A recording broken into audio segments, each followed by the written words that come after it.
अपने विचार द्वारा हम सभी का मार्गदर्शन करें, ज्ञानवर्धन करें। आज के इस कार्यक्रम में हमारे बीच विराजमान, मैं अपनी ओर से, राज्य सरकार की ओर से एक अच्छे विचार, राष्ट्रव्यापी विचार और परामर्श सम्मेलन माननीय सांसद जी ने मुझे बताया था कि इस विषय को लेकर के एक अच्छी गोष्ठी का आयोजन किया गया। और ये हम सबके लिए आज के इस दौर में, जब बहुमत से सरकार आए या सरकार केंद्र की बने, तो उस केंद्र की बनने वाली सरकारों के एजेंडे में क्या क्या होना चाहिए, इसका सबका सबसे अच्छा उदाहरण अगर कोई चल रहा है तो हमारे यशस्वी प्रधानमंत्री श्रीमान नरेंद्र मोदी जी का चल रहा है। जोरदार अभिनंदन करें उनके।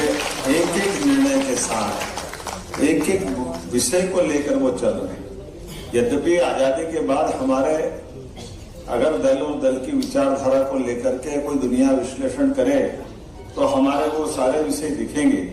जब जनसंघ की स्थापना के समय हमने कोई विषय उठाया तो ये बात भी सही है कि जनसंघ की स्थापना के समय हमारे देश की वर्तमान की दौर में सर्वाधिक ज्वलंत मुद्दे की तरफ जनता का ध्यान आकर्षण कराने के लिए धारा 370 को लेकर के मूवमेंट चला। बाद के क्रम में हम सब जानते कि हमारी आइडियोलॉजी देश के साथ जुड़ करके कैसी खड़ी हो। हमारे दूसरे संस्थापक सदस्य पंडित दीनदयाल उपाध्याय जी ने एकात्म मानववाद के दर्शन के बलबूते पर हमारी आइडियोलॉजी को लाए। जब इतने प्रकार के सुधार और इतने प्रकार की व्यवस्थाओं की बात कर रहे हैं तो ऐसे में देश के विकास के लिए एक पूरे साल चुनाव चलते रहे, अलग अलग राज्यों के चुनाव चलते रहे।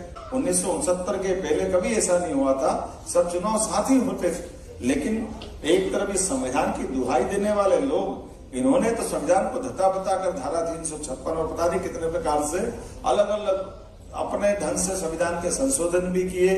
तो रणजीत हनुमान जी के माध्यम से हर रण को जीतने वाली अगर कोई पार्टी है तो हमारी पार्टी है।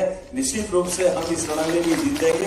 ये शुभकामना देते हुए मेरी अपनी बात समाप्त करता हूँ और मैं उम्मीद करता हूँ कि ये हमारा विचार विमर्श का क्रम जारी रहेगा।